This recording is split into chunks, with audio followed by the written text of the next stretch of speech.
Imagina você entrar em um jogo e acabar acordando em outro mundo. E sim, eu falo de um Isekai, mais especificamente Isekai Meikyo de Arenvo, episódio 1.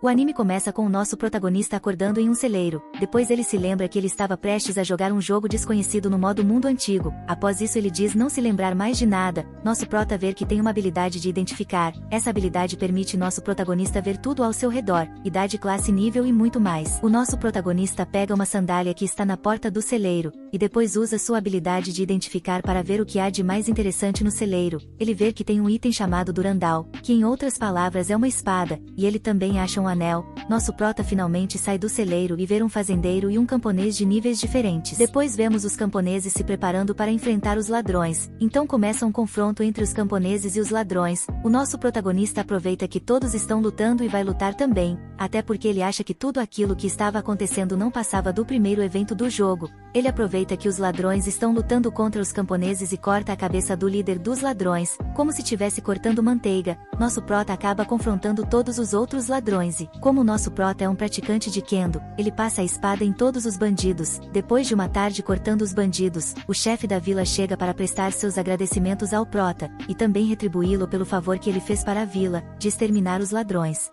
O chefe da vila mostra alguns itens para o nosso prota. O prota pergunta sobre a bandana do líder dos ladrões, já que a bandana que estava lá não tinha habilidade nenhuma. O chefe da vila fala que vai investigar, e fala para o nosso prota que vai preparar um quarto para ele. Logo após vemos nosso prota deitado em uma cama de madeira. Nosso prota pede para deslogar do jogo, mas nada acontece. Depois de ele passa um tempo tentando sair do jogo, a ficha do nosso prota caiu e ele vê que não está em um jogo, e sim em outro mundo. Ele se lembra que antes de ele entrar no jogo tinha aparecido um aviso que dizia o seguinte: aviso final, quando começar o jogo, não poderá mais voltar. O chefe da vila bate a porta e entra com água quente para ele se lavar, e uma muda de roupa para o nosso protagonista, já que ele se sujou na luta contra os ladrões. Nosso prota olha para sua mão cheia de sangue e percebe que ele não matou personagens de um jogo, mas sim pessoas de verdade. O chefe da vila sai, e nosso prota se lava pensando nos ladrões que ele matou. Mas depois nosso prota se dá de conta que é uma questão de perspectiva, já que nesse mundo é normal ladrões invadirem povoados e vilas, então ele decide encarar sua nova realidade. Após isso o chefe da vila entrega a bandana original do líder dos ladrões. A bandana tinha sido trocada por um camponês. O chefe da vila pergunta para o nosso protagonista como ele deveria ser punido. Então ele fala que a vila provavelmente tem suas próprias regras para lidar com tal situação. Então o chefe da vila começa a fazer uma magia. Após isso aparece um cartão azul. Nosso prota pergunta para o chefe da vila o que ele estava fazendo. O chefe da vila fala que escreveu no cartão de inteligência do camponês que ele agora é um escravo. Nesse cartão fica reunindo toda a posição social do indivíduo. O chefe da vila entrega para o nosso prota os cartões de inteligência dos ladrões que ele matou, e se nesses cartões houver recompensas, será do nosso prota. O chefe da vila fala que há uma estação de cavaleiros em uma cidade chamada Vale, e lá o nosso prota pode receber sua recompensa. O chefe da vila fala que lá é o lugar perfeito para o nosso prota vender o que ganhou na batalha. O chefe da vila também fala que pode providenciar uma carroça para o nosso prota transportar todos os itens até a cidade.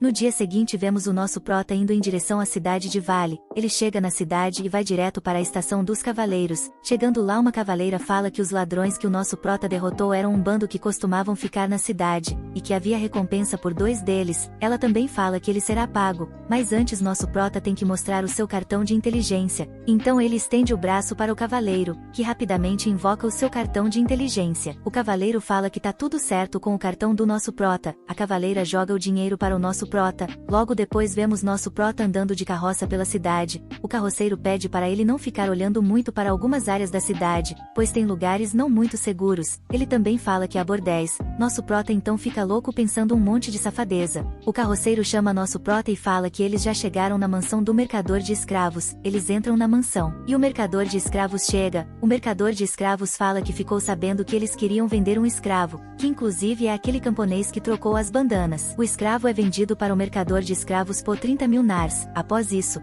nosso prota se despede do carroceiro, e o mercador de escravo convida ele para entrar, mas dessa vez para vender escravos para o nosso prota. O prota pergunta se é normal um aventureiro comprar escravos. O mercador fala que muitos aventureiros compram escravos. Ele também fala que os escravos também são vendidos para fazer sacanagem.